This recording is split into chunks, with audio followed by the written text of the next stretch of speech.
دمعتنا طلعونا طلعونا بالسيف طلعونا من بلادنا. هاي خاطر امك بتقول زبايا حرقاها ويكسروها ويدمروها. احنا جندنا لهم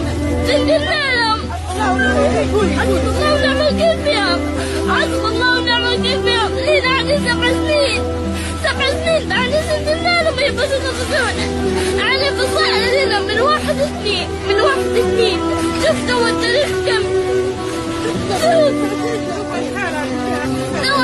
قاعدين عايمين قدامك. شوف الدنيا جدا صغيرة.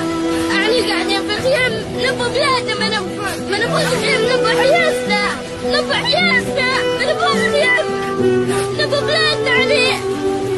أهو خالي أهو اليوم صدوه كان قتلوه. أنا ما عملت قلعت